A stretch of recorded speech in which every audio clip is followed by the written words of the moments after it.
with your palate cleansers.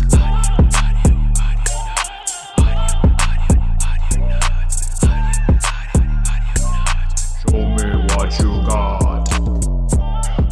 Welcome in, everybody, to a brand new episode of Audionots. I am your co-host, Eric Oldboy, online with the Sith Lord, Mr. R.E.N. How is everybody today? How are you doing, my fine friend? A little smoky. It is smoky. Holy smokes. Holy smokes, it's smoky here in Oregon. For those outside of Oregon, Oregon is a state under fire, not unlike, say, like California. What's unusual about what's happening in Oregon is every single portion of the state is on fire. Not just one big fire somewhere, like all over the place. Like every city is under danger. It's incredible. Right. Yeah, because we keep saying that, Oregon's the best. Oregon is the best, but not right now. Right now, Oregon it's pretty normally terrible. is the best. Yeah, normally we are the best, excluding apparently we have like a month and a half dry period, and we're right at the end of that because usually by the end of September, early October, it starts to rain and we're okay. But it was literally the perfect storm where it had been 2 weeks of no rain, really, really dry. Everything had dried out big time. And this incredible windstorm kicked in with gusts up to like 80 miles per hour. And so the fires that started were just like just rushing around, catching everything. And they would, embers would fly, they said, miles and miles and miles and miles. And so you end up with fires just like everywhere. It's incredible. Yeah, when your little echo is like flashing, Yeah. it means that you have a notification. Yeah. I just learned that the other day. I was like, why is it flashing? I haven't done anything. But it's bad when Alexa is warning you that there's it's gonna be a high wind alert. And, oh damn! And she was right. Yeah, I've learned a lot of things that I didn't know about. Like I downloaded an EPA app. For those who don't know, it's the air people, and your normal air particles per, I think it's like API, your air particle index, and your air particles are supposed to be between 0 and 30. That's a healthy everyday living type situation. And you go to places like that are smoggy, like Los Angeles or Mexico City, and you may get into like the 90s to the 120s. And you're like, that's kind of That's not bad. great for you. It's considered, it's not great, right? It's called moderate. And then you move up into like the 300s, and then that's considered unhealthy. Now, the index only goes to 600. 2 days ago, Oregon's API was 599. Which means don't then go outside, you a-hole. Stay inside and try not to breathe. Yeah, at one point it was like maxed out. It was like beyond. It's more than that. Yeah, and basically that section, anything over like I think 450 is considered hazardous to your health. You shouldn't be outside breathing it in, and it's been basically hazardous to our health since Monday, and today is Friday. So we've had a full week of it, and it sounds like we may get a reprieve Tuesday, but it was some rain. But I mean, that's another 4 days, So we have at least 4 more days of hazardous air that we get to breathe. And we're all going to sound like Darth Vader by the time it's done. Yeah. Is this a new? Did they get replaced by new dudes? The next podcast will just be like, so we have enjoyed this air. And they'll be like, what the hell happened? Well, if Audionots up there are watching us, you may notice that old boy Eric got a new mic. Got some new equipment. Yeah. So it was recently my birthday. And for my birthday, the people that love me bought me some nice new equipment. And so my mom got me this brand new Rode microphone. It's the podcaster. I feel like I sound better, but who knows how it'll actually turn out. Because, the internet kind of screws with things. In my ears right now, it sounds amazing. I'm like, Howard Stern over here just being all like, hey, this is FM dial soft oldies we're going to be listening to. That's what I feel like. I think that it's even calming my demeanor. My own voice is calming myself. And then my daughter got me a brand new light. So I've got some brand new lights. So if you look at here, you can see it's a ring light now. I used to have kind of just a soft box that I used to actually steal from her So now I got a ring light. It's pretty neat too. It's got this controller. You can turn it from blue lights, like cool lighting, to warm lights, kind of more orange lighting. There's plenty of that warm light outside. Yeah. It looks like, by the way, if you're not in Oregon, it literally looks like Mars outside. It's so orange and weird. Yeah, we're like permanent But yeah, so sepia new tone. equipment. Yeah, everything looks like a bad Instagram filter. So that's interesting. Well, did you say that your mom bought you that? Yeah, my mom got me this microphone for from a B-Day. Shout out to your mom. Yeah, thanks, Mom. You're the best. So yeah, I got a new stand or a microphone arm, I guess is what it is. And I'm learning how to use this. So there's a little light right here on the microphone that points towards the speaker. And I'm trying to be careful because I noticed, because this is literally my first time using it other than messing around with it, you know, for a minute before I'm like doing that kind of thing, that there's this green light. And if I talk too loud, it turns orange. So it lets me know when I've gotten too close to it or if I've like raised my voice too much. And so I could maybe back it up just a tiny bit because it's like right next to my mouth. So nice. We'll see how that works. Yeah. But yeah, it's very cool equipment. The only thing I really need to work on now is I need a better environment to sit in because I sit in my garage. I'm literally backed up against the garage door. I can even touch it with my fingers. I don't have a good quiet spot in my house. Right, you need like your own little studio. Yeah, so people need to keep listening so we can keep wanting to expand. It's not like we're making any money from this. It's just the more people pay attention to us doing it, it makes me want to like invest and have more fun with it. So yeah, tell your friends, tell your family, everybody. We're on all the streamers, you know, Spotify, Apple, Google, all that stuff. So the YouTubes, if you want to see how good looking we are, yeah, definitely tune in and tell people. That's the key. Tune in and tell. I mean, the whole point of doing this is to, you know, get people that we design for to get to know us on more like a personal base in a way, right? Exactly right. And it helps us hopefully get some more clientele. It says, well, those guys are kind of fun. I'll give them a shot and they can hear about us and visit our website, vigilantedesign.com, check out our work.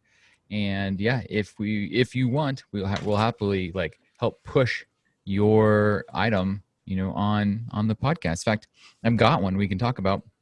Recently finished one for a group called Kratos Fitness, and they have their own fitness machine, which is really cool. It's called the Wave Trainer, and we did their logo, and we're going to be working on a few other things for them. But I went into recently, they had a photo shoot where they brought in a handful of models, and they were all doing their workouts, and this thing is dope. Nice. It basically sets up in your house like a platform, and it uses like a flywheel. So as hard as you pull against it, it pulls back. And I believe it's just kratosfitness.com is their website. So I'm not sure if it's up or if it goes live in next week or so, but everybody should jump on there. It's going to be quite the cool thing, especially since it's no bueno going to the gym right now. It's a great home fitness item. What a plug. What a plug. Right. See, and that's you out there can have that same kind of plug if only you would hire vigilantedesign.com. Yeah. See, I just like talking like this now because I feel like I sound different. In the enterprise sounds exactly the same to everybody else, but it sounds different to me. Yeah, we'll see what happens at post. Yeah, exactly. So, anyways, let's get more deeply into the show. What have you been up to? What have you been watching? Have you been like? I know you've been doing fish stuff. Everybody, I know we have listeners for a fact that are into your fish chronicles. So let's hear it. Oh, nice. Yeah. They're just been growing each day. I got a lot of like questions because people have been coming and getting some. How to do this? How to do that? So some people like took a few and they put them together as like a school. I was like, well, they're in a school right now, but eventually they're gonna need to be separated because they're like, you know, fighting. They're fighting fish. Beta fighting fish. Yeah.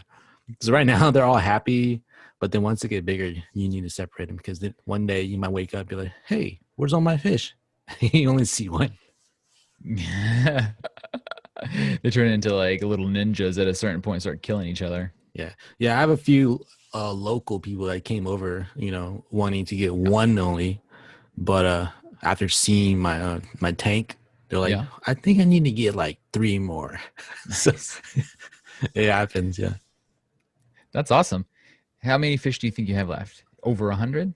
Probably like 50 to 80 right now. Okay, so it's still a big chunk. Yeah, because I started like one spawn was like like 200, dude, and out of that there were some bad ones, so I kind of took them out and trying to make them better. Yeah. And now out of the good ones, the ones I've been like trying to give to people. So there's 50 to 80 good ones. Yeah. Holy. Yeah. Holy smokes. I think I don't know anything about raising beta fish or any of that stuff, but that sounds extremely successful to me. Yeah. My first time breeding, I only did it to prove to myself that I could do it. Yeah. In your face, Ren, you did it, and I did it. So you did it. So any listeners out there want to beta fish, DM us through one of the social medias and he will figure it out how to get you hooked up. Yeah, if we had an office, my desk would have one right there. Yeah, that's the next step, right? Like I said, now that we have the equipment, the next step is creating cool spaces where we could maybe ditch these virtual backgrounds and add like a bunch of cool stuff that we're like, yeah, look at how cool this is. It's like my son. So my son, his birthday is actually tomorrow. Our birthdays are super close. And for his birthday, he got a brand new gaming PC from yeah, from oh shoot, what is it called? Something Storm. Storm Front. No, she may be a Nazi. We'll talk about that later. But yeah, so he got Digital Storm. He got a brand new gaming PC from a company called Digital Storm. And this thing is so dope. Like I might just kick him out of his bedroom, go sit in there and do the podcast from there because I'd look like such a badass. Because he set up like a battle station. He basically ripped out all the crap out of his closet, and he's got this computer set in there. And there's like all this lighting, all this junk going on. It looks super neat. So like I can set up like opposing, right? Some on the opposite side so you can see it. I'm not actually using it, but it look dope because it's in the background. That's what I'm gonna do. That'd be a cool idea. Maybe we just like take a picture of the battle station and use it as our virtual. And I've heard, so I watched, because this is the kind of dumb things I do with my free time. I watched this guy. I said, hey, how to make, because he was like a game streamer, and he's like, how to make your game streaming seem really cool. And it's exactly what he did. He took a photo of his room, then he went to Photoshop and he made it look even cooler. He had all these lighting effects, all this stuff, and then he made it his virtual background, and so it still feels like he's in his room, but it's not really legit version of it. And I thought, what a genius idea, because he's able to blur it out by making it slightly blurry. It made him look way more unfocused, and then everybody's like, damn, how come your video looks so good? And it's amazing how easily our eyeballs are tricked. You blur out the background of something, all of a sudden, even though it's no more in focus than it was before, the thing you didn't blur out seems like crazy HD sharp. You're like, oh my god, it's 8K. Your room's always clean. How do you do it? I know. And there's just junk everywhere otherwise. Yeah. So that's the way to go. What else have you been doing? You been watching anything? Well, we can't even go out anymore, because the smoke. Yeah, we got the smoke, we got the COVID, we have the the COVID being carried by the smoke. Yeah. I mean, the world's clearly out to get us, and it's saying, you know what, stay inside and watch TV. Well, with all the COVID stuff happening, it was preparing us for the fire, stay home. We already had masks. Have masks. Oh, we're just continue doing this. Okay. Yeah, we're ready. But yeah, I've been watching shows. A lot of good shows are actually coming out. I'm almost finished with your Bounty Hunter show. I'm like Teenage Bounty Hunters. Yeah. And do you think it's as good as I did? It's okay. It got a little slow in the middle. Oh. Okay. it got a little too serious. Like I said, they spent some time developing it. So why it's still silly, and it's got definitely a silly title. They're not afraid to kind of develop the characters a little bit. Yeah, it got to where like the problems that they're facing are like really like real problems, and then they're doing that. I got to the part where they're going to that the ham place, the shirt that I made for you. Oh, that's right. So yeah, once again, we're one more plug, since we've just been plug crazy today.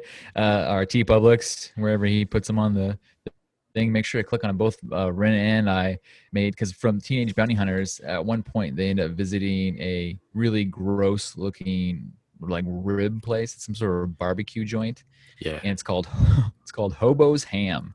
And so I noticed that there was this T-shirt. I thought the T-shirt was actually kind of cool. It looked like something like ripped right out of like the 80s. And so Hobo's Ham T-shirt. I go, hey man, because Ren, he should be bragging about his equipment. He got a brand new iPad Pro. I'm like, man, this would be so easy to draw this on an iPad Pro. And so I convinced him it was a good idea, and he drew it. So now both of us have it on our TPO books. Wait, do you have it on yours yet? Just before this. So we got we got out of our real jobs, our 9-to-5s, if you will. We got let out early because of smoke. The building we work in, while it's really a huge building, it just started to get a little hard to breathe. So they let everybody leave early today. And so I used my time wisely. I came home and I uploaded about 30 different new mask designs for Halloween. So for all the folks out there, I know I need a mask for Halloween. Your buddy Old Boy's got you. So my TeePublic has mask designs and the Hobo Ham one and a couple other ones that I thought of as I was chugging along. Well, my mistake when I was uploading and doing that shirt was I haven't seen the episode yet. Yeah. And I made my shirt a cream color, but in the show that dude was wearing like a white shirt. Oh, I made it cream too because I think we were both working out the still I took literally, so I tried to do a screenshot. And what probably most people have learned, if they don't know by now, if you try to screenshot a lot of these different internet providers or streaming services, they have some sort of block. So Netflix has a block. You hit and try to take a picture of it while you're watching on your iPad or phone. It just comes up black. And I was getting really pissed off. I was watching it on my iPad. So I just pulled out my cell phone and I took a picture of the screen on my iPad. And I think that's where the color variation came. So I also, because I referenced that same picture when I posted it today, and I put it on a cream colored shirt too. I think it looks good though in cream colored. So it's okay. Yeah. You found the loophole. Yeah. Well, anybody can, when they order that shirt. So when everybody finishes listening to this podcast and goes and buys those shirts from us, you could choose whatever color you want. You don't have to pick the color we displayed it on. Yeah. So any other shows? So Teenage Bounty Hunters, quick, 1 to 10 nuts. Where are you at right now? About 7. 7. And how many episodes are you into? I'm on the 9 out of 10. So I'm pretty close. So I'm interested to hear if it goes up a little bit, because I thought it had a really strong season ending. So I'm interested to see if that helps your score at all. But 7's a nice score. Nothing wrong with that. Yeah, I was trying to finish it. It's my work lunch show. Yeah. And like I said, we got home early today. So I was trying to finish the whole season before this podcast, but got busy doing things. So I tried. That's okay. You got close. You been watching anything else? I've been continuing to watch Lovecraft. Oh, okay. Yeah. Me too. Well, I just caught up to the one episode, the ghost episode. And then I watch Raised by Wolves. Oh, nice. We're gonna talk about that. Yeah. What else? Oh, The Boys, of course. Oh my God, we're definitely gonna talk about that. And I think that's all the shows I've been watching right now. Well, let's start there then, because my superhero pants are real tight, and I don't know that I could wait too much longer before we talk about The Boys. Like we joked last episode that we'd have an entire all boys episode, and I don't think we'll do that to the listeners. But yeah, I want to get into it because The Boys, for me, I thought that it's I've only seen the first 3 episodes because that's all they've released so far. But I thought it was pretty strong. I feel like they're building a new story. And oftentimes when you build a new story, you have to kind of get into that story. So we already know the characters, even though they've introduced a few new faces. They're starting to build this kind of second season story, and it's kind of building and building. And it seems almost like there's a little bit more of a serious tone, not quite as jokey, but there's still like some amazing moments of gore that's just horrifically hilarious. Yeah. And I loved it. I loved it so much. So as we review this, there might be some very minor spoilers. So if you haven't seen any of The Boys season 2 and you're geeked out to watch it and you don't want any spoilers, just fast forward for a few minutes. Right. I think the interesting part about this season so far is that in season 1 they established the groups, right? That we follow, and then this season you kind of see that there's also issues within those 2 groups, so they're having like their own problems. Yeah, cracks in their groups. Yeah, and so it's really, I want to see how it turns out. Yeah, I agree because we're starting to see a little bit of a break between Huey and the Butcher. You know, Yeah, season one, Huey didn't really know the Butcher, and the Butcher kind of introduced him to this whole superhero world, and he was, I think, kind of excited about the whole process and scared. But now, season two, he's almost finally grew a little hair on his sack, and he's becoming his own man, and yeah, he's realized that, you know, Huey's, why he seems afraid, he's kind of smart, right? And he's been obviously a problem solver. He's been getting things done, and the Butcher they've all started to realize that he's very focused solely on his own agenda and doesn't really care about the rest of them. right. I mean, it's you kind of feel like the Bush is just using them to his, advantage and taking Totally, yeah, advantage of that's them. Yeah, exactly it. right. Yeah, he's totally using them. But yeah, there were a few standout moments. I thought the moment, you know, people have probably even seen this in the trailer, but when they take the cigarette boat and drive straight into the whale, that Oh was yeah, that was that was fun and amazing. it's freaking Um, hilarious. it was so funny because what's his name, the Yeah, deep was sitting there like feeling all tough and like good, and then he realizes they're not going to stop and they've actually sped up, and he starts to be like, oh no no, and once again he kills one of his sea bearing friends, you know, that yeah, he so badly wants to rescue. And he had another moment in the store, or in the show, where he was in the grocery store and he decides to try to save a lobster, and he has kind of almost like a redo of the dolphin fiasco where it doesn't go his way, ends up killing the thing instead of helping it. yeah. I mean, the deep his character, man, he's very interesting. Like he feels sad for all these animals that Yeah. you can't kind of take for granted. Well, they've almost made him where they've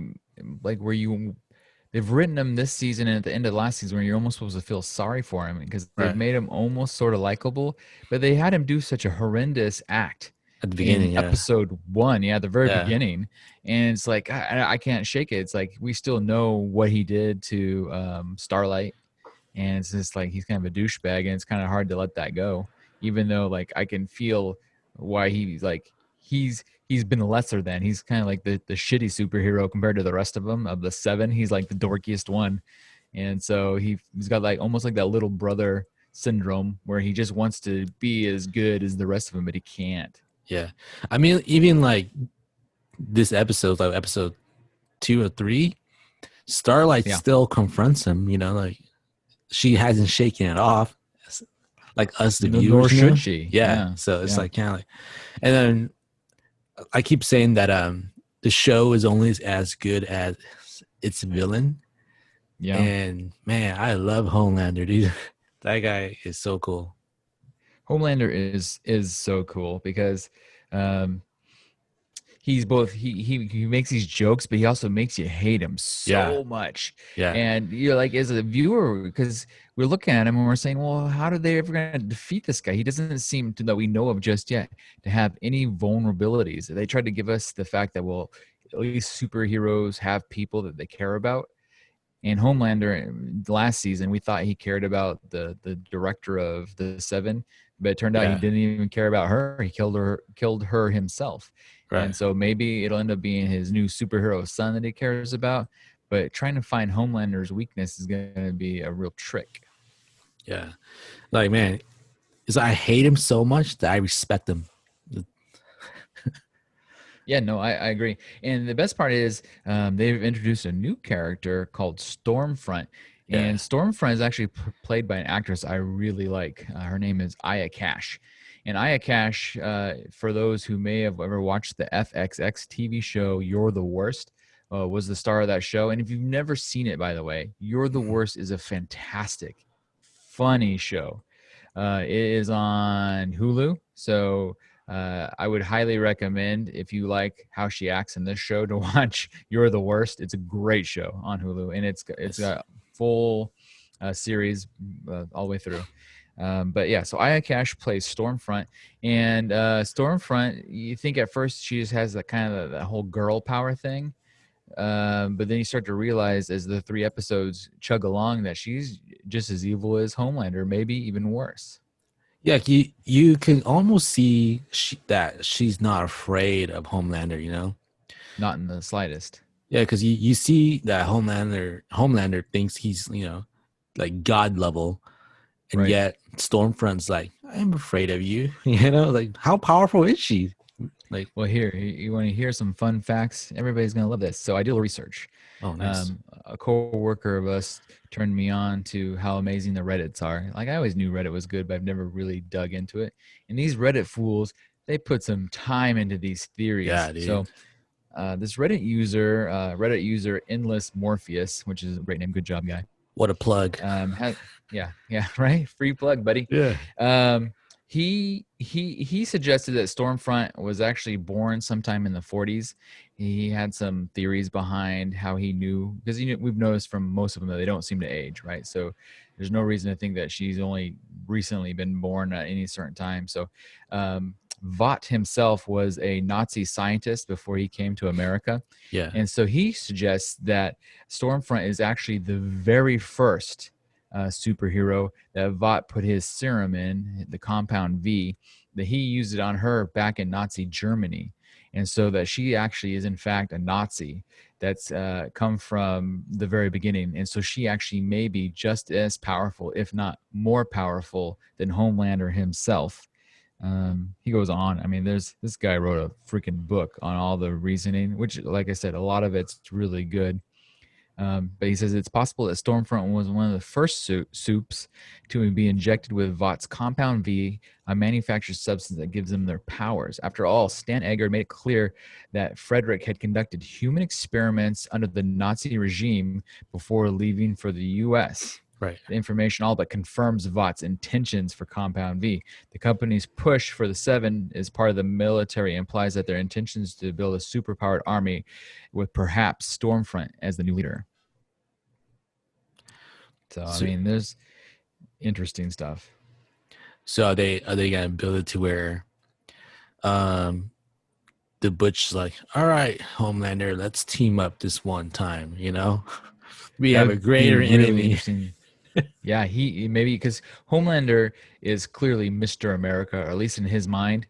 He's a bad guy that does terrible things. He's a great bad guy, like you said earlier. Yeah. But at the same time, he is all American, right? Yeah. And so maybe if he learns about Stormfront's past and what she may or may not be based on Reddit users' theories, right. That'd be kind of cool. So the showrunner, Eric Kripke, he was adamant, though, that Stormfront is peddling nationalism and white supremacy ideology for a modern audience, not necessarily Nazism.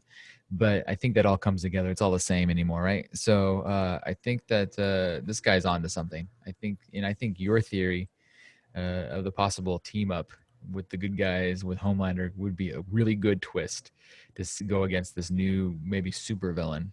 Right. Yeah, because you could see how bad she is towards that one scene where she was like killing innocent colored people, right? I was like, yeah, damn. She was blowing through that building, chasing him, and she was just purposefully like injuring and killing the black folks. And it was like, what the heck? Like we hadn't seen that portion of her yet, because we were like, honestly, when it first started saying, oh, this girl's, she's lifting up Starlight, but with all of her woman power and not taking any BS from the guys. And then you realize, oh, there's a much darker agenda floating around in her dome. Yeah. See, like I said, show is only as good as its villains this time. Yeah.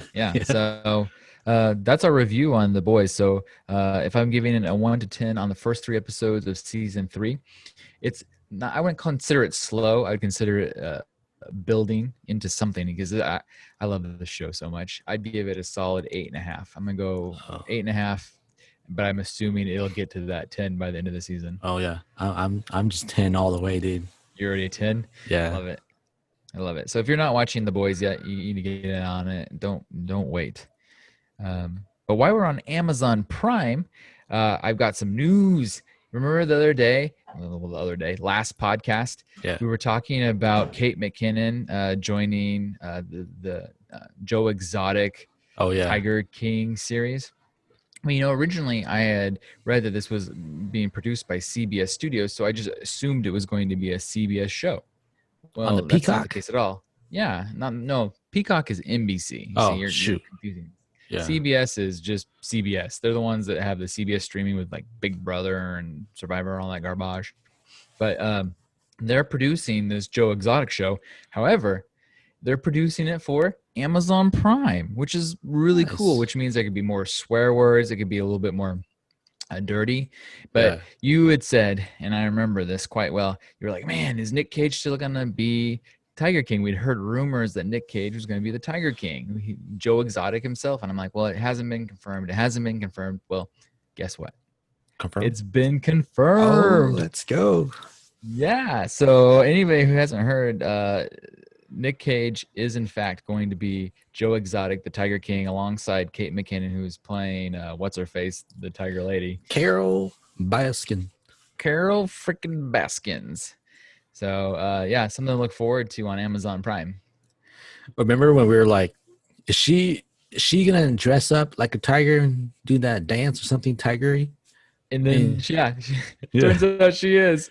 It's the eye of the tiger, it's the thrill of the fight. Yeah, that's amazing. I couldn't believe it. I don't know why she wants to be in like the public eye, dude. She's like, they're all attention whores, right? Yeah. And someone even said that if you go back and rewatch the documentary, someone along the line, one of the smaller interviewees that they talked to, mentioned that the one thing that all those weird tiger people had in common is they were all attention whores, and they all like the attention. So this documentary is just giving them everything they've ever wanted, which is attention. So good on them, I guess. Dude, did you know that there's more tiger in captivity than tigers in the natural?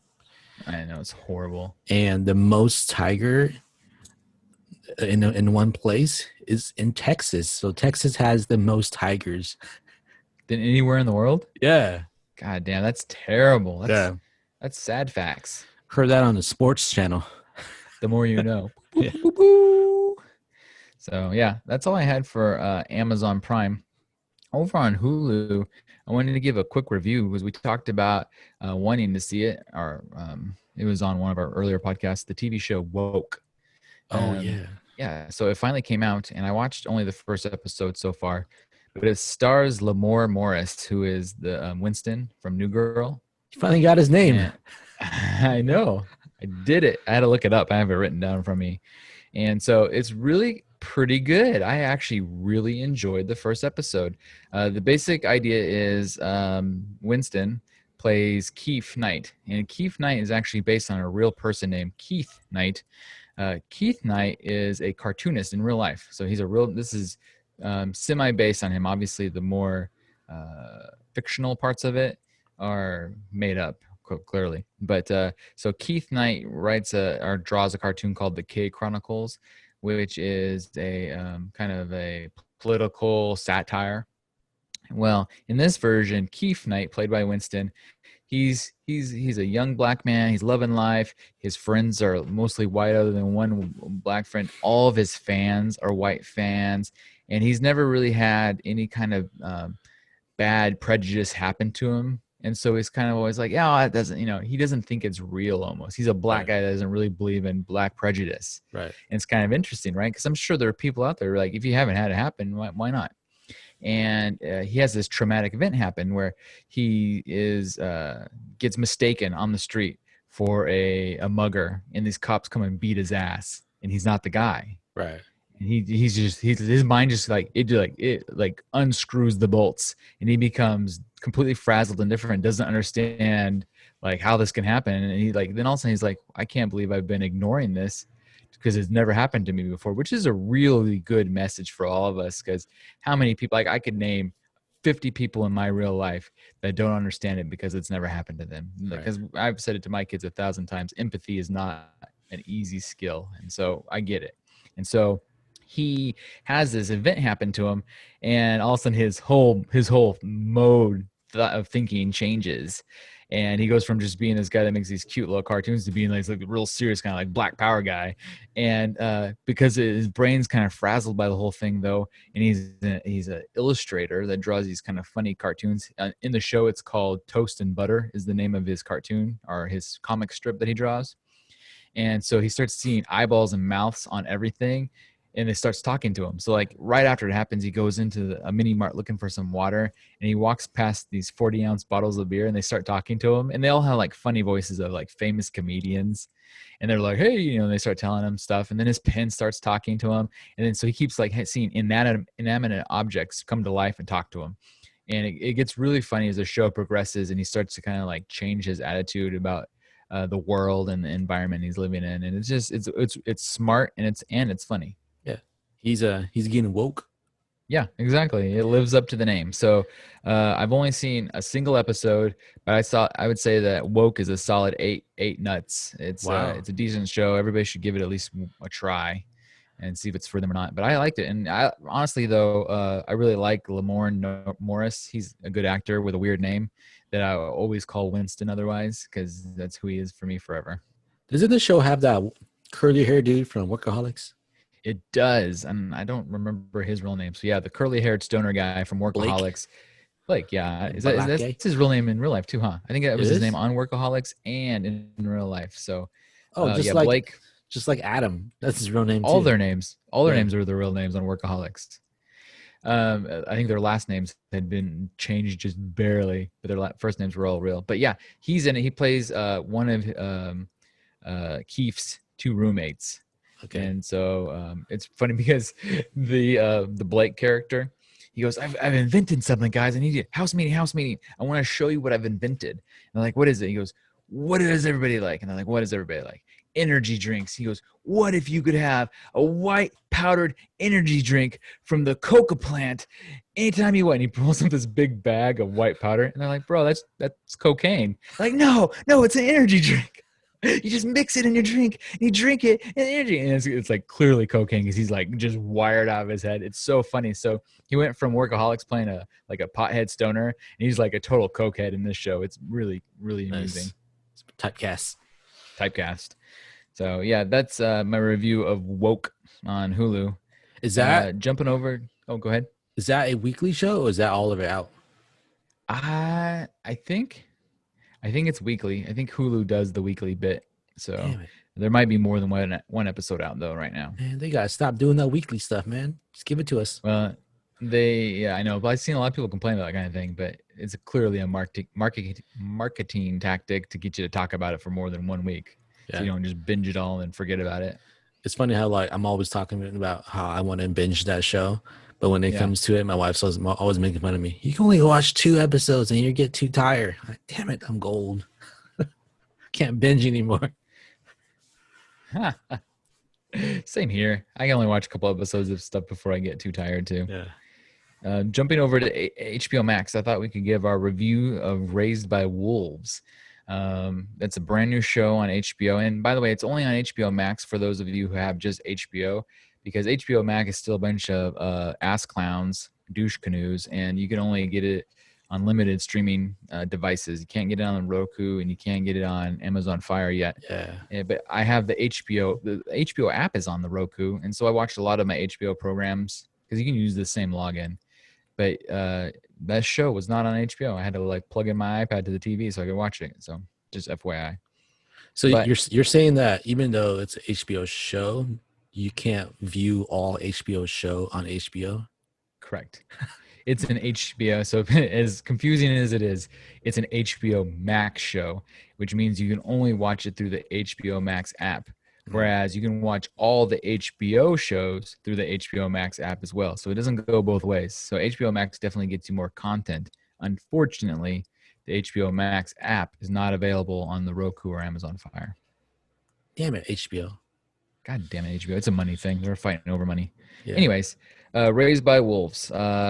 It's about androids that are sent from a dying planet to rehabilitate the human race on new planet. 2 androids, mother and father, are in charge of 6 infants, and they're part of an atheist race. They're sent by an atheist that doesn't believe in religion, whereas there's another group that's coming much slower because there are more of them, over 1,000 they say at one point. There's a heavy religious race, which is, I think the war was happening between the religious people and the atheists, and that's why they kind of blew up the OG planet. And they're on their way to this new planet as well. And then all hell breaks loose. What's your review on Raised by Wolves? I am very, very intrigued by that show. That is the perfect term. It is super intriguing. In fact, if we were rating on a scale of 1 to intriguing, it's intriguing. Yeah, agreed. Yeah. Like for me, if you take Terminator and Aliens, and if they had a baby, It'd be you this get show. it'd be that show. It makes sense because Ridley Scott, we mentioned, I think when we talked about this coming out, is this is his first ever foray into television. He gave us the movie Alien and Aliens, and he's done a lot of amazing movies. And so yeah, the show very much feels like an Aliens type movie. But when you get to learn more about Mother, you realize how much she is like a freaking Terminator. It's like holy smokes. And the best part about the show is they gave us a preview of what's to come again. Like in Lovecraft, and in the episode, they dig out like big ass bones or like monster bones and stuff like that. And the previews show that they're finally showing who or what has been on the planet that they're trying to make more people with. I was like, oh damn. Let's go. Yeah, there's all sorts of weird alien creatures. And I think at one point during the episode, the kid says, "What about the snakes?" And they're like, "They're extinct." And I think the hole that their ship crashed in was like some sort of big ass snake hole. It's like straight up Dune. Yeah. And I think when they first crashed onto it, it was a smaller hole, right? Was it? And it's gotten bigger? I think it was smaller. And now it got like freaking huge. Yeah. But I would. It's intriguing. So for me, I thought that because they're building the story and it's not afraid to be different and take its time. It was a little slow for me in some parts, but I have hope that it's gonna be really good. And I guess the whole thing is already out. I've only seen the first episode, but I looked online and people had reviews of the whole season. I don't know if that's true or not. Hold on. You telling me I could have finished it? You could have been binging that. Let's look. Why we finish talking about, I'll open up my HBO Max and app and I'll look. But so because when I went to look at it, I thought I would see reviews of episode 1. Yeah. But I was reading reviews of season 1. And it was from fans. It wasn't from critics. Critics, yeah. So it's like, what the heck? Well, it's like the perfect example is when I showed my wife the trailer. I'm like, hey, usually when we watch shows, I kind of like, hey, you want to watch this with me or am I on my own, And she watched it. She's like, I don't know. I'll give it one episode and see how I feel about it. And then after that episode, she was intrigued. So, yeah, it works. Okay, so here's the deal. I have the news. You talked just long enough. It's perfect. The whole season is out, and you can watch it all right now. You could have been binging it. But it's only 5 episodes. What? So season 1 is completely out, and it's only 5 episodes. But yeah, these are long episodes. I felt like if it was an hour, it would maybe have been a little bit longer than an hour. So you're getting at least 5 to 6 hours of entertainment, which is like a really long ass movie. So it is all available as we speak.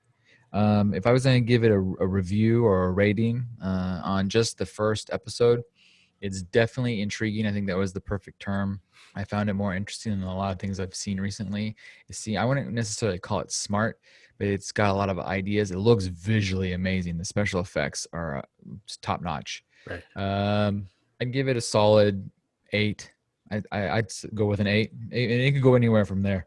Yeah. Depending on what happens here on out, it could take a hard fall or it could skyrocket. Yeah, we'll start with 8 nuts right now. Yeah, 8 nuts. I think that's a good place. So everybody should give Raised by Wolves a shot if you have HBO Max. The entire season is out, all 5 episodes. And it has Ragnar from that's Vikings. Right. And it has the one thing I almost forgot I wanted to mention about it is I like the fact that I only recognized one actor on that show. And I think with sci-fi, I really actually prefer, especially new sci-fi stuff, for them to use actors that aren't famous from other stuff because it helps me buy into the fantasy more. And so, I recognized the one dude from Vikings, but that was it. Everybody else, I didn't recognize them from anything, which I like personally. Father? Yeah. I was like, this guy looks like if the black dude from Sex Education. Oh, I knew you were gonna say that. If he I grew thought the up, same thing too. yeah, like a grown version of him. They could totally be brothers. Yeah. They're so similar looking. I Yeah. agree. Yeah, I that's we're two in tune. I had that exact thought because I kept thinking the whole time I was watching him, like, I feel like I know this guy. Yeah. And I like, wait, is he the guy from Sex Ed? And I looked up and like, there's no way because the age isn't quite right. Right. And so yeah, but you're right. They could totally be related. Yeah. They're I was like, very similar. damn, did he get bigger and buffer or something? Yeah, and older. He's definitely a little older guy. So we're not being racist. Just no, not at all. These guys just have very similar vibes. Yeah. Over on Netflix. Oh wait. Oh, go ahead. Yeah. Lovecraft. Oh yeah, Lovecraft. I know that you've waned on it a little bit. Your score has been falling. Yeah, I was really high on that, and I think they use all their special effect money to use for Raised by Wolves. But I think if you're planning to watch the show, wait until the whole thing's out. Because like we said before, it's, a couple stories into one big story. And by not knowing everything, by waiting to, your opinion on it might, it changes. Like, it was really good, went down, and then they might bring it back. It's just wait. I straight up hated the Ghost episode. Yeah. So I'm hoping that I like the next one better because the Ghost episode felt like straight up Goosebumps. I'm like, what is this garbage? Yeah. Get out. And it's like, ugh. I did not like it. So. And then the next episode, it was like Indiana Jones, dude. Well, maybe I'll like that. I love Indiana Jones. Yeah, they go on like a little adventure, like Night of the Museum adventure. Really? Okay. Yeah. Well, I'm all in, so I'm gonna keep watching it. Whether I love it, like every time we finish an episode, I look at the wife and I'm like, "What do you think?" She goes, "I'll watch another one." And that's kind of where we're at with the show. We're like, we'll watch another one. Yeah. So if you haven't started, I think just wait until the season is like done and then watch it as a whole and not like individual episodes. I think that's a good call, assuming the show gets better. So. Okay, so now over to Netflix. I've been watching. Since I finished the Teenage Bounty Hunters that I've convinced you to watch, and it is amazing. I started into Cobra Kai. We mentioned last episode how it had moved from YouTube TV over to Netflix, and I like it. I don't like it as much as I like Teenage Bounty Hunters, but I do like it. It has some extreme moments of cheesiness, like next level cheesiness, but it also has a lot of really smart ideas it goes with. It doesn't. Their main characters are the Karate Kid and then Johnny from the OG, the bad kid, and they don't make him so bad. He grew up like most adults do, and he's not a complete douchebag, but he's still kind of douchey. And I really like how when you're watching it, you can't really tell who's supposed to be the bad guy, who's the antagonist, who's the protagonist. I can't tell because both of them have moments where you think, oh, he's clearly the protagonist, and the other's the antagonist, and then vice versa. And it's like, I like that. So I actually finished season 1, and I just started the first episode of season 2.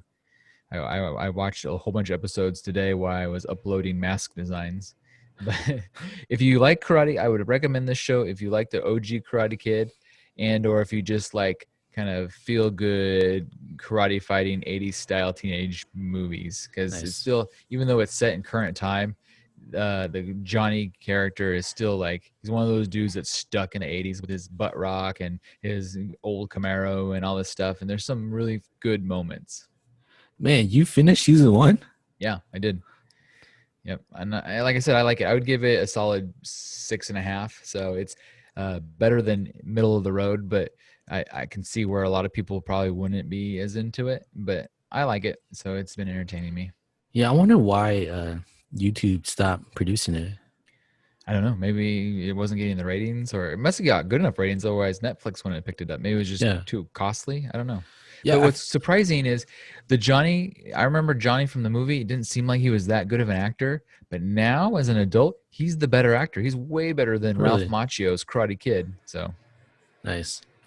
Because I think when this show first came out, YouTube was just starting their YouTube originals. Yeah. And all the originals they had were super cheesy, handmade. For sure. Yeah. It'd be so funny if Barney makes an appearance from How I Met Your Mother? Why in Cobra Kai?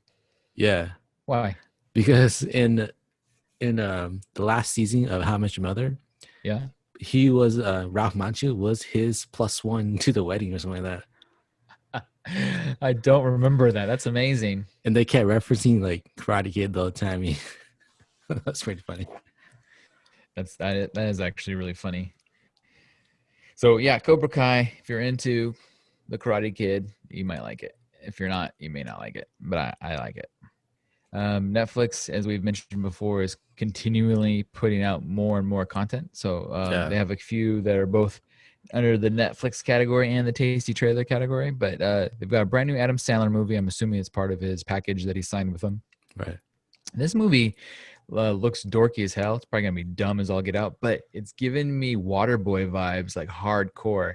So I'm almost hoping that he's going back to his old school, his stupid Adam Sandler type characters. Yeah. And I'm a little excited for it. It may be a mistake on my part to get excited for it, but Adam Sandler has a brand new Halloween movie called Hubie Halloween that premieres on October 7th. And did you watch the trailer for this yet? I did. All right, let's hear. What do you think? Yeah, like I said, it reminded me of like Waterboy mashed up with like Hocus Pocus in a way. Right. Yeah. And it's got like some big actors in it. It's got Kevin James, Steve Buscemi, Maya Rudolph. I mean, those are some great actors. Yeah, that's pretty cool. And like it's basically Adam Sandler being like Adam Sandler at his finest. It's like they said, what would happen if we took a typical Adam Sandler Waterboy character and he's got a funny voice and everybody hates him and then he's just like, oh, he gets mad really easily.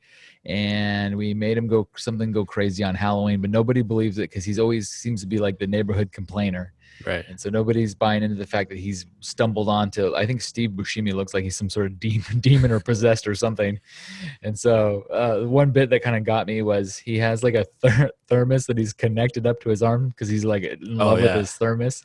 Yeah. And he starts using it like both a weapon and ways to like jump over things like almost like a battering type thing. Yeah. I thought that was pretty funny. Hey, what's the Modern Family's mom's name again? I don't know the actress's real name, but yeah, it looks like he's the love interest, maybe played by the Modern Family mom, the blonde-haired lady. Yeah, I mean, it has a lot, like you said, a lot of people that you know. Yeah, well, Adam Sandler does a really good job of getting his same comedians to always be in his movies, and he does a good job of getting other people to be involved. So it'll probably be dumb, like every Adam Sandler movie ever made. But I'm hoping that it gives us those really old school, Waterboy, Happy Gilmore type vibes. Just give me like Rob Schneider at the end or something. You can do it. That's all we need. Just one of those. And I love it.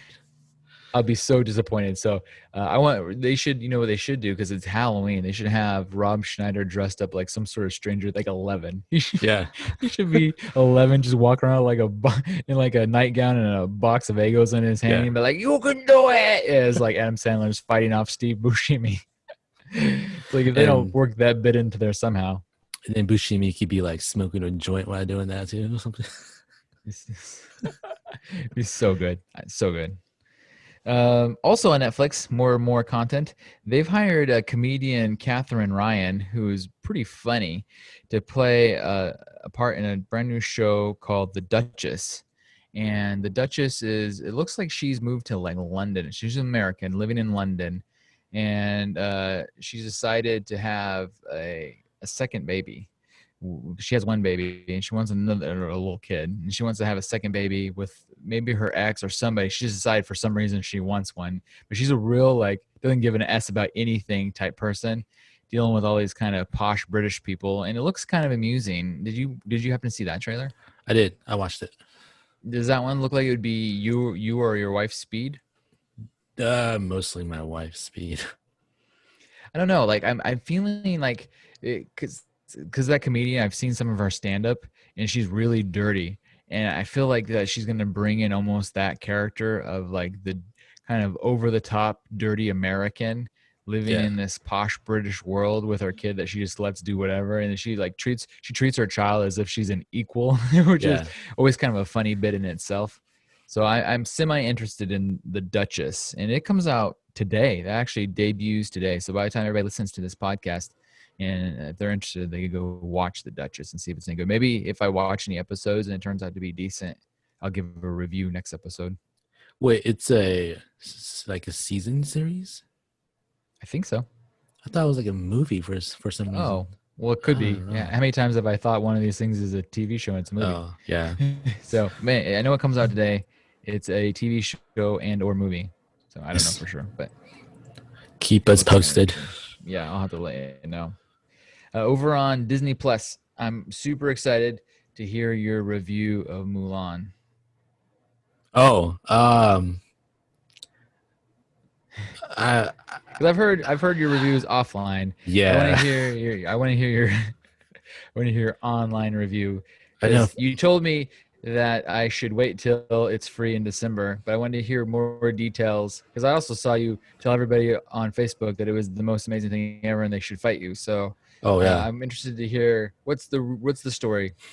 I don't know. I might get like torn apart. That's why I don't really want to say it, but this is what we do, right? Yeah. I'm more like in the middle of that movie. Like some people will love it, some people hate it. Yeah. It's kind of like when they first introduced us to Mulan, like saying we're gonna make a live action Mulan. Right. They gave us like synopsis of the story. Then we're like, where the hell is Mushu? Where the hell is Shang? Do we miss Mushu in them? And so I already went in there knowing that it's not going to be, based on the animation. Because, like every other live action's been like a replica. Almost a shot-for-shot reproduction. Yeah. And this is like a whole new story. Like, it's based on Mulan. Like, they're like her short story or her ballad or something like that. Mm-hmm. So, knowing that, I'm like, okay, I need to, like, just take the animation out. And they kind of just took parts of it to, make it consistent, And we're like, and so, and then when they showed you the trailer, oh, look, this is like a, old school Chinese jumping really high fighting action movie, Yeah. What was that movie back in the day? Tiger or something? Yeah, like Crouching Tiger, Hidden Dragon. Yeah, Crouching Tiger. That's the vibes I was getting. Yeah, because we like, oh, let's go. They're going to fight, jump walls and sword fight. Yeah. It's so cool because they have all these like well-known Chinese actors and actresses, And so I think everybody went in there expecting that. And then it's kind of like, oh, wait, it's not like that at all. It's not like that? Yeah, it has like fight scene, but it's just very, very woman empowering movie. Okay.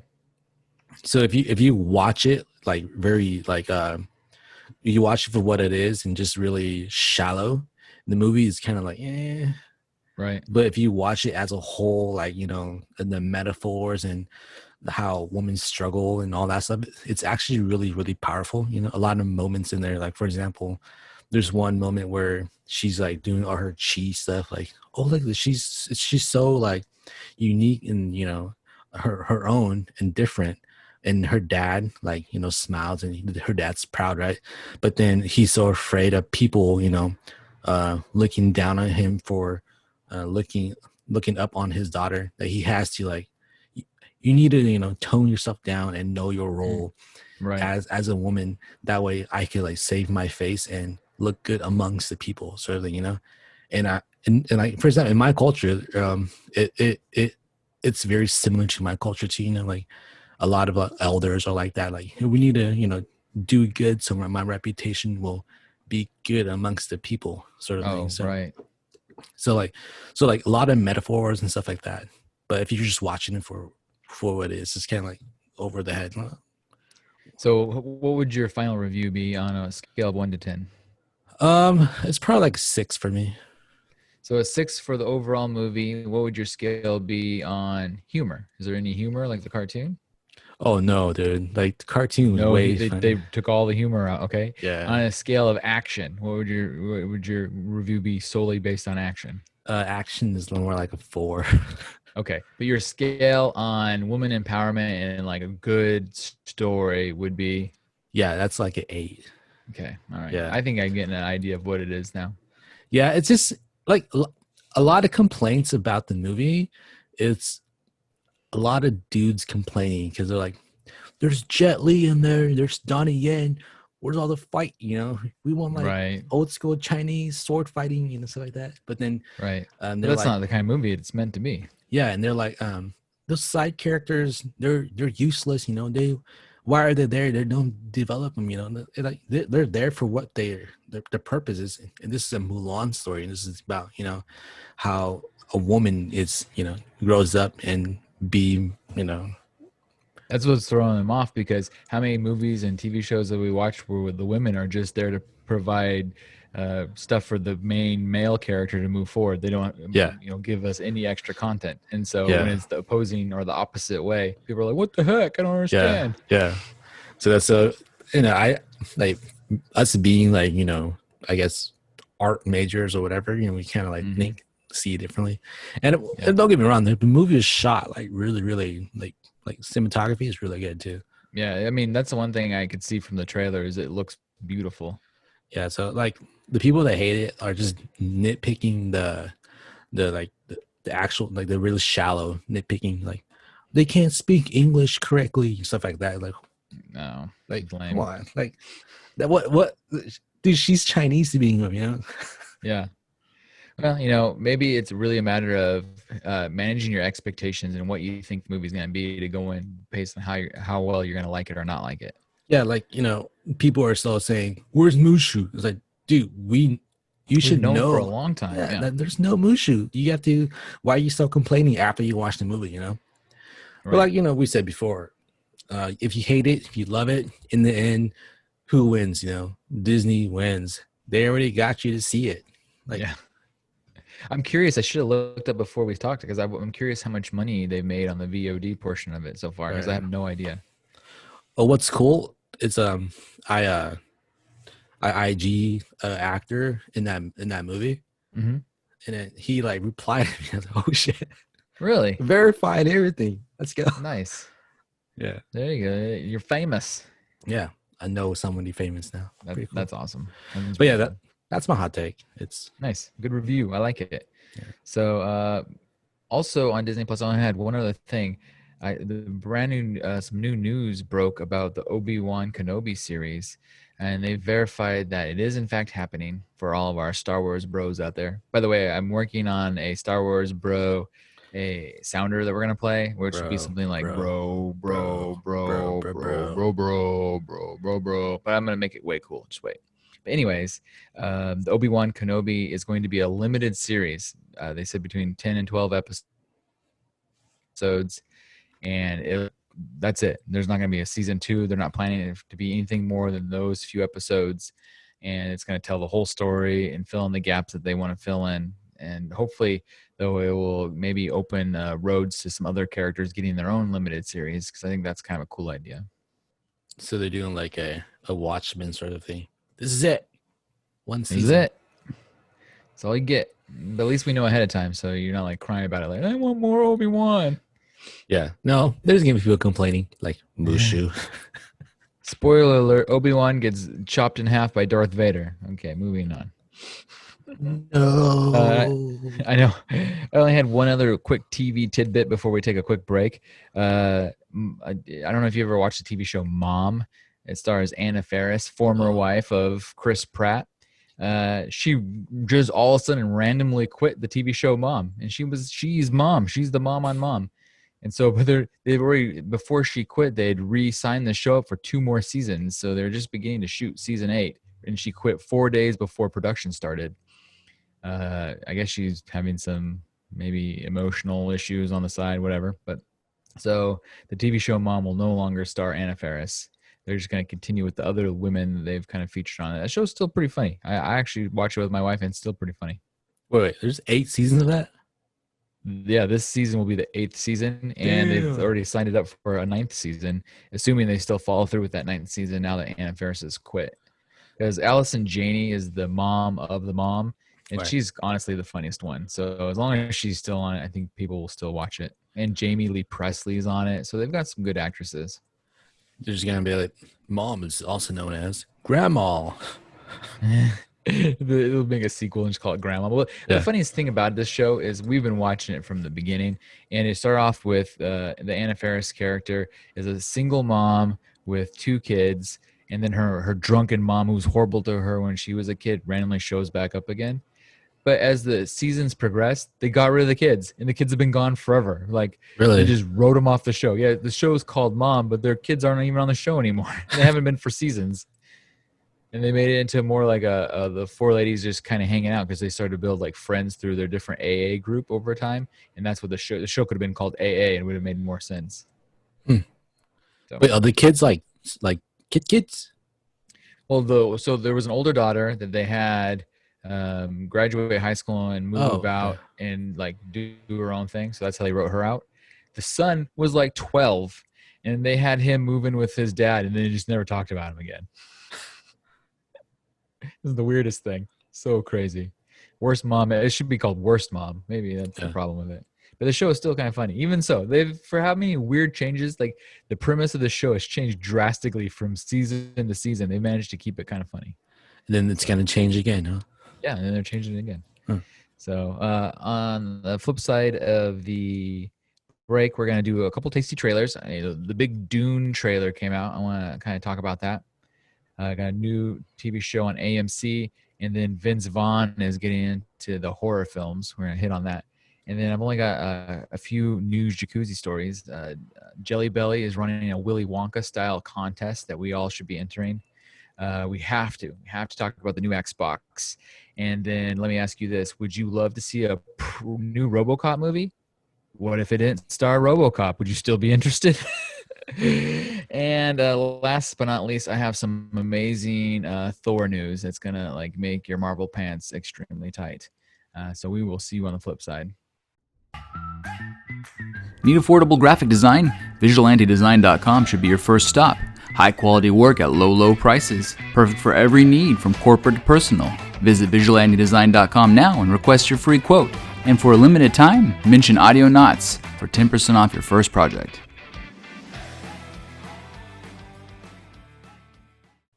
And we're back. Welcome back, everybody. I want to start off with the tasty trailers. The first one we got to talk about is the big trailer that came out for the movie Dune, based on the 1984 original Dune. It looks, just to start off with, I was never a huge fan of the OG Dune. When I was a kid, I was told that it's just like Star Wars, and I was like the biggest Star Wars nerd that ever lived, and so I went in thinking Star Wars, and I hated it. I did not like it, and I don't know that it even performed that well. But supposedly the books are amazing, and so everybody's like, I wish they would just do Dune its justice.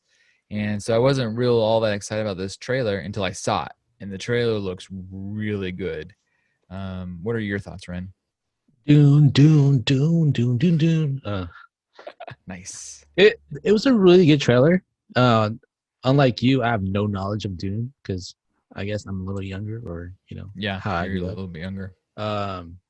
So I'm gonna go in it not knowing like the background. That way, it's like a fresh movie. So you don't want to watch the OG Dune to have something to compare it to? No, I don't know. It might ruin it for me. It might be better for me, but I'm just gonna go in. This is my Dune. Okay, that's fair. But if anybody wants to watch the OG Dune, I looked it up and it is on HBO Max. So if anybody wants to see it, it's there. Yeah, the trailer was really looks really good. I feel like for me, it's a sci-fi show that's a little too serious. Yeah, it's made to like win awards. So I'm hoping. Maybe. Yeah, I'm hoping that it's like not a lot of politics that goes into it, and just be more like sci-fi. I don't know. Yeah, me too. Well, the special effects look amazing. The acting looks really good. It's got Timothy. Is it Chamal? I always want to do it like Michael Jackson. I don't know. I can never say it. Anyways, Timothy Chipotle. Like that. Anyways, that made my light turn orange. So the actors are all pretty good. I'm pretty sure, and I may be completely wrong because I've missaid who people are in certain movies, but I think that Captain Picard. What's that guy's name? Luke Jean, whatever his name is. Picard, the actor that plays him. I think he was in the OG Dune. Gosh, I wish I remember his name. Anyways, he was, I think, in the original Dune. That was his name. I know his name. Patrick Stewart. Oh, you did I didn't it. even have to look. Yeah, he's got to let the brain relax. So I think that Patrick Stewart was in the original Dune. That's one of the few things I kind of remember about it. But some genius on the interwebs, they took the new trailer and they took all the bits from the OG movie and made a trailer out of it that matched it, and then they put them side by side. And what's pretty neat about it is the shots in the new trailer are almost shot for shot from the OG movie. So they've kept a lot of the same stuff, but it looks way better. I'm sure that it's done much better than the original. It's like an upgraded version. Yeah, much upgraded, much needed upgrade. So it's not like a sequel or prequel. It's like a whole new like remake, right? Yeah, it's a remake of the original Dune. And then I think that they're hoping that if this one hits, because like I said, the original stories, the books have been so popular that I think that the entertainment industry has thought for a long time, if they could get it right, this could be a huge franchise. Yeah. I mean, it's like has a lot, like it's a lot of like actors and actresses that we know in there too. So it's like star filled. Yeah, that's absolutely right. Yeah. So yeah, Dune. I think it comes out at the end of the year, assuming things are normal, but who knows? Things keep changing. I did see that Wonder Woman 84 was delayed again until Christmas. So the way things are going, Dune, what might happen is even if they originally wanted to put Dune out at Christmas time, and then all the crap that was supposed to come out during the summer gets pushed into Christmas time, they may push those movies. Not because of COVID, just because there are going to be too many movies, good movies coming out at the same time. Just do what Mulan did, man. Just give it to us on your service. That movie looked like it cost $1 zillion. There's no way they're giving it to us. So, my next trailer is actually a TV show called Soulmates on AMC, and the reason this one made my list is because it looked kind of interesting. I wrote down underneath on my show list, I wrote down sci-fi thinker, and the idea of it is only 6 episodes. And by the way, they're calling it AMC does this thing where they make almost like the Kenobi thing. They're limited series. So this is a limited series. It's a 1-season type thing. So it's almost more like a movie that they've broken down into a TV show. But the concept of soulmates is they live far enough into the future where you could take some sort of like brain test that will show you who your soulmate is, and you could live happily ever after. But obviously, because this is sci-fi, and if you watch and you get any kind of Black Mirror vibes, it's because it's by the producers who make Black Mirror and Stranger Things. Yeah, and that also kind of caught me a little bit. That's like that's a pretty good pedigree. But it looks like things go, as in all good sci-fi, go a little awry, and things start messing with her to some bit as she's trying to find out who her soulmate is. And I noticed the kid from Stranger Things was in it, and there's a couple other actors I noticed. Did you see that trailer at all? I did. What do you think? Is that something you will invest time in, or does it look like it's not your speed? I might watch that one. Black Mirror, basically, like 6 stories, 6 episodes from the producers of Black Mirror. Yeah, so Black Mirror. I'll give it at least the first episode a shot and see if it's something I like. AMC's been doing a lot of things like that, where they put out these really smart shows, and some are winners and some are just too boring. Like they've had that other one that had the dude from How I Met Your Mother. I can't remember the name of it. And I got an episode and a half into that, and I got too bored with it, and I quit watching it. Where they were like running around figuring out some sort of like weird puzzly thing. Jason Segel?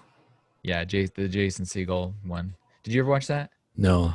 No. It didn't hold my interest.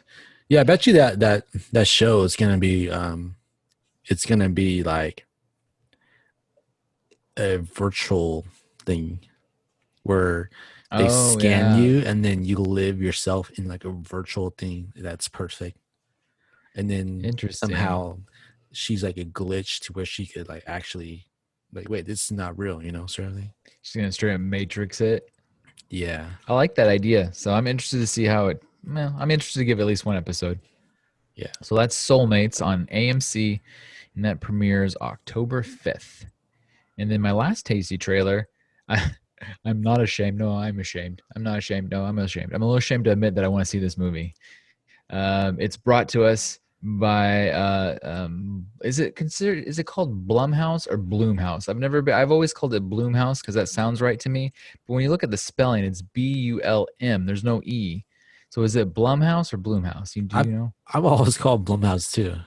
You call it Bloomhouse. Blumhouse? No, Bloomhouse. See, I mean, now you've said Yeah. Blumhouse. I mean, that could be right. Anyways, it's one of these Blumhouse movies, because they've been making like tons of like silly kind of horror type films. And their most famous one is what's that one that they're most famous for? Happy Death Day.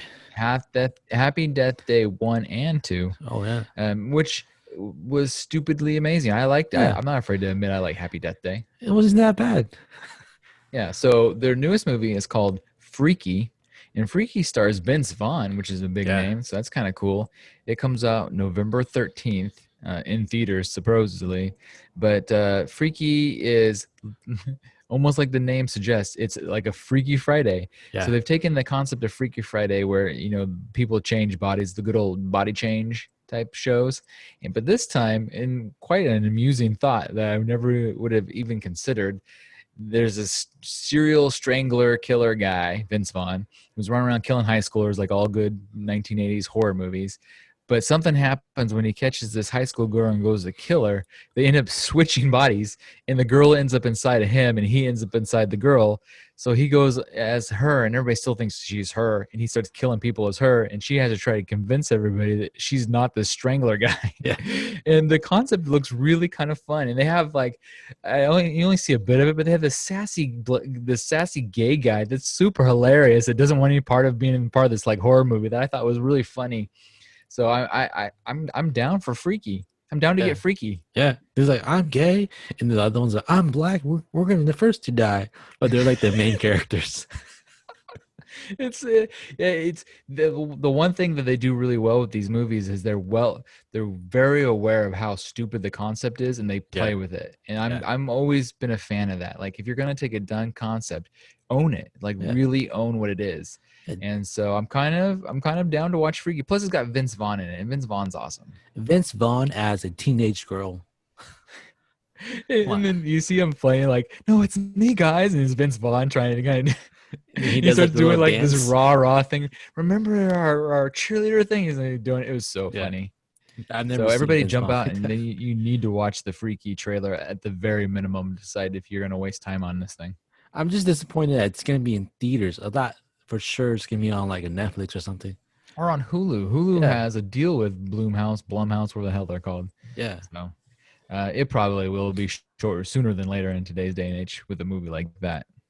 So Freaky. Everybody get on that Freaky train. No shame. I think it's time to dip our toes in the news jacuzzi. My first story is straight up Willy Wonka. And I don't know if you've seen this in the news at all, but I actually did a little research right before we jumped online, and this story has actually progressed and gotten even better. So the original story is this dude who used to, and I emphasize the word used to, run Jelly Belly. He's the former founder of Jelly Belly Candies. And so this Jelly Belly guy, he decided he owns a new company, but he keeps promoting this contest he's running as the founder of Jelly Belly. So all the news picked it up as the Jelly Belly contest. But the contest is he's hiding like these golden tickets, straight up Willy Wonka style, around the world. And you have to pay to enter this contest. Only 1,000 people are allowed to enter, and it's $49.95 a piece. And along the way, you win up to $5,000 in prizes and a key to the candy factory, is what it says. So Willy Wonka. Yeah, it's right. Straight. This guy like, let's make Willy Wonka real. But here's what happened: is just yesterday, because the news had picked this up because of how amazing this story sounds, and they already sold out of all 1,000 tickets to play this game.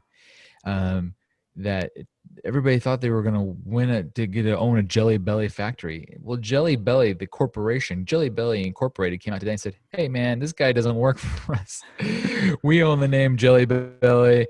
Because of consumer confusion, we need to make sure everybody understands he used to own Jelly Belly a bajillion years ago before we bought it in like the 80s. he now runs some other dorky company called something candy. And everybody needs to be aware that this is not a Jelly Belly contest. And so a lot of people jumped online and they're saying that this guy's trying to scam people. And he's trying to claim it's not a scam. It just he's a marketing guy, and his marketing technique was to make sure to use the name that people recognize, because nobody recognizes his company's name, and that he was in fact the original founder of Jelly Belly, even though they're not affiliated with this contest. Yeah, technically he's correct. Yeah. Yeah, and so it says that according to the press release, there will be a treasure hunt in each state, during the contest, with one winner in each state finding a golden ticket worth $5,000. Each of the winners will be eligible for the ultimate treasure, which includes an all-expense paid trip and education to a candy making university. So that's the other thing they changed. So when he originally said you get the keys to the candy factory, he means simply that he's going to let you in and he's going to teach you how to make candy for the day. That's the ultimate prize. So like when you win the $5,000, you're already ahead of the game, right? That's the good prize. After that, you just get to go to hang out with whatever this guy's company is called and learn how to make candy. It's like, oh my God, that's lame. It's not his basement, right? Turns out it's Vince Vaughn. He's been switched with somebody else. So I just thought it was the strangest story, because everybody, I mean, you got to give him credit, because it was a very good marketing ploy. And everybody got so excited when they thought they were giving away a Jelly Belly candy factory. Yeah. Scam. Scam It does alert. sound like a scam, huh? Yeah, but I mean, would you have not have, like, if you could win a Jelly Belly factory, what would be the first thing you would do? I don't know, man. Have you ever, let me ask you this, have you ever been on a tour to a Jelly Belly? No, because remember, we were supposed to go to one, right? That Probably. I mean, there's one in San Francisco or somewhere over there. Yeah, remember we're like one of the trade shows that we were going. We are supposed to go do them, but we ran out of time. Yeah, I've been to the Jelly Belly factory, and it's fun, but like I don't know what I would do with a Jelly Belly either. Yeah. But maybe I'd make a new like disgusting flavor, because they got like the poop flavored ones and the booger flavored ones now. Oh yeah, Something like that. Like those mustard beard. Yeah. Mustard make candy. Anus flavored jelly beans. Anal jelly beads. That's what I would do if I owned a Jelly Belly factory. You could use them and eat them. It's a double win. So my next story has to deal with the fact that Xbox decided to, Sony's like, look at us, we're going to have a new PlayStation. Xbox is like, I ain't saying nothing. And they're all of a sudden like, psych, new Xboxes. So they've jumped ahead of Sony with their information. So the Microsoft is releasing the Xbox Series X and the Xbox Series S. And they gave us dates. November 10th, I think is what they said they were going to come out. Is that correct? But what's amazing is the S, which is the smaller model, is only going to be $299. Very affordable. That kind of gets everybody into the Xbox entry. And then the better one, the X, is going to be $499. And they're selling them also where you could do a 24-month that ends up including their Xbox Game Pass, but it goes up way more because they're not giving you that Game Pass. You're paying for both in combination, but it has over 100 games that you'll automatically be able to download. And it looks pretty cool. It says the Xbox S ships with 1 terabyte of solid state drive inside of it. You can also buy a customized 1 terabyte expansion card slot if you need to. You can also opt for a USB 3.2 HDD with expansion cards.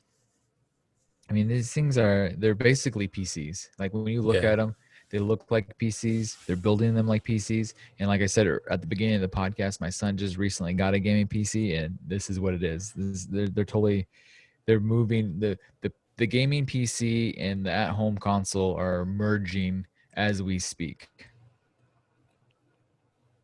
Let's see. And you're going to get one, right? Well, I wouldn't doubt that we get one. I can't imagine, because Boy Danger is a huge Xbox fan. I know that you're more of a PlayStation fan. Yeah, my headphones are a PlayStation. Yeah, I know for a fact he's going to be all over this. The Xbox S, is kind of interesting looking. It literally looks like a speaker that you would hang like on the wall in like a middle school somewhere and be like, Mr. Wren, your mother's here to pick you up with your fresh new pants, something like that. So that's what it looks like. But the big difference between the two, between the X and the S, they're both running an 8-core AMD on their CPU, but the GPU power, the X, it has 12.15 teraflops, where the S only has 4. Only 4 flops. How dare you? I want all my teraflops. The RAM is a little bit more on the X. It's got 16 gigabytes versus the 10 max on the S. The storage is bigger on the X, where it comes standard with the 1 terabyte versus the 512 gigabytes. The expandable storage looks like it's the same. The backwards compatibility is the same, but a big one for a lot of the moms and dads out there, they're going to buy this for the kids for Christmas. The Xbox X comes with a 4K UHD Blu-ray, whereas the S only comes digital only. There's no slots, you can't plug anything into it. So you can't, when they talk about backwards compatibility, you're not plugging in your old games that way. So online. Yeah. Parents need to be aware.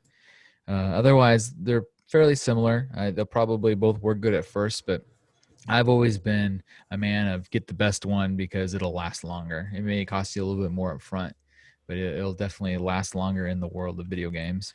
So the S is only like a upgrade to what we have now, right? Well, it looks different, but I think it's pretty similar to the last version of the Xbox. Right.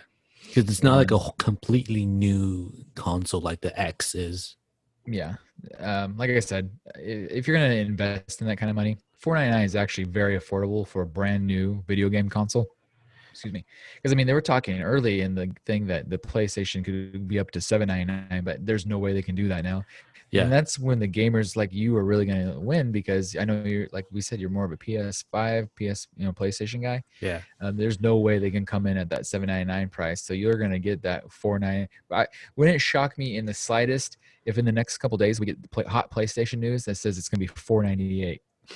Because they're not idiots. They don't want to lose those dollars to anybody else. So everybody wins. This Christmas is going to be a Christmas of video game consoles. So all the parents out there, start saving your pennies now, because I guarantee you the kids are going to want these things. Yeah. Plus, no one's going anywhere nowadays. Yeah, there's never been a better time to have a sweet ass console at home. So that's something to look forward to. Freaking metaverse, let's go. Yeah, let's go. We need to go in there. It's too crazy out here in real life. Yeah, agreed. Speaking of crazy, RoboCop. So I was all excited because the headline was RoboCop prequel greenlit. I'm like, yes. And let me ask you before I tell everybody what's happening here. Have you ever seen the OG RoboCop movies or the remake? I've seen them all. Oh, nice. Yeah. Did you like them? You like RoboCop? The old ones, when I was smaller, I liked them. I remember being super scared of the one that go the big robot. Oh yeah, the one that almost looked like it was from Star Wars, that walked on the two legs and like I was like super scared of that one for some reason. The new one, I didn't really like it as much. Yeah, remakes usually aren't as good. Yeah. So this new RoboCop film is going to be a prequel, and it's focusing on the villain. So it's featuring the villain. Dick Jones was the villain from the OG RoboCops. He was Red Foreman, dude. Yes. Good memory. Yeah. So this is the young version of him. So we're not getting the actor Red Foreman back. We're getting someone else playing Dick Jones. Someone else gets to be Dick. But Dick Jones. What's interesting is they said, I was so excited. I'm like, RoboCop prequel, let's go. And they're like, you're going to love this RoboCop prequel that features zero RoboCop.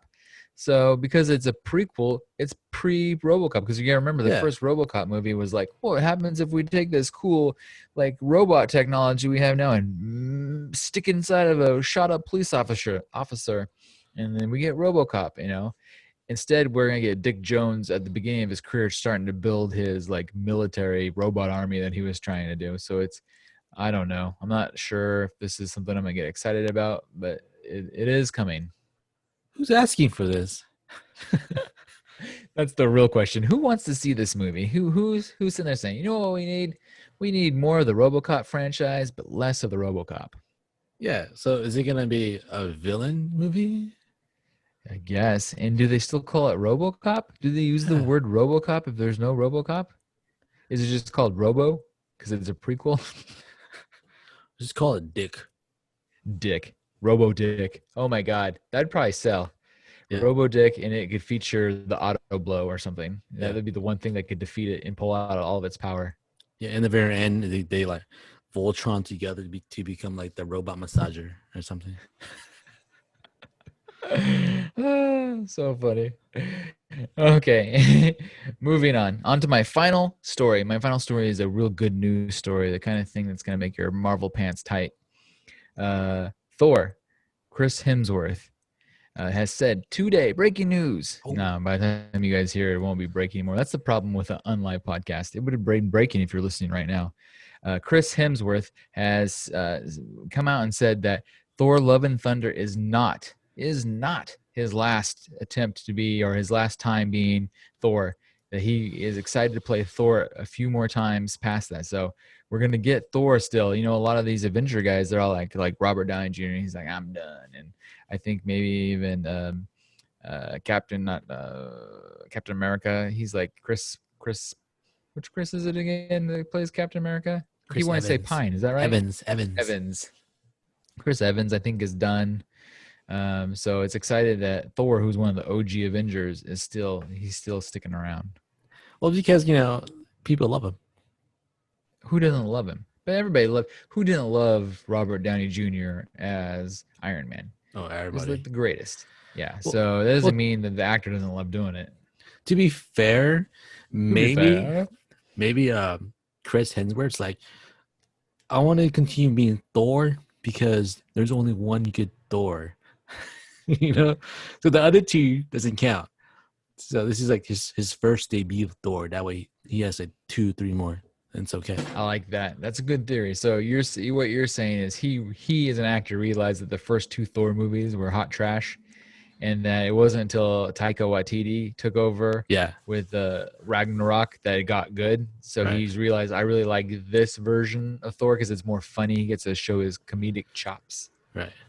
Yeah, no, I like that. So good news, Marvel fan. We're getting more Thor. And fun fact. Yeah. Old boy Eric owns all the Thor movies. I do, only because Rin, after I complained about how much I hated the first one, this fool kept buying them for me for Christmas. I've only actually purchased Ragnarok myself, but this guy, he thinks he's hilarious, and so I do. In fact, I ran into it because a little behind the scenes of Old Boy, I remodeled my living room, and I was putting up this new like wooden wall feature that has like floating shelves, and it's really dope. Turned out super good. Right. But I removed the old TV console thing out of there, and so I had to pull all those movies out and put them in a bin for now because I didn't have any room on the floating shelves. And I'm like, oh, Thor movies, I found them. So I just saw those literally last weekend. Nice. So I didn't see them. I didn't sit down and watch them, but I still see them for some reason. I haven't been able to get rid of them. I still have them. Yeah, I didn't buy you part 3 because that one was too good. That one, well, I got that one myself. I do actually own part 3. It is pretty good. So, that's all I have. Unless you have any other amazing hot takes before we sign off. I'm gonna get off and go watch The Boys because it is Friday. Oh yeah, nice. Yeah. That's right. Everybody go watch The Boys. You can also go binge Raised by Wolves. So it's something to do, even though it's because it's hazardous outside. I recommend all Oregonians, you stay inside and watch TV. And shout out to my wife. Gonna have my 1-year anniversary. Congratulations. This is when you add the applause effect. Nice. Congratulations. Yeah, that's it for me. That's it? Okay. Well, with that, we will bid you all adieu, and we will see you on the flippity flip. Bye.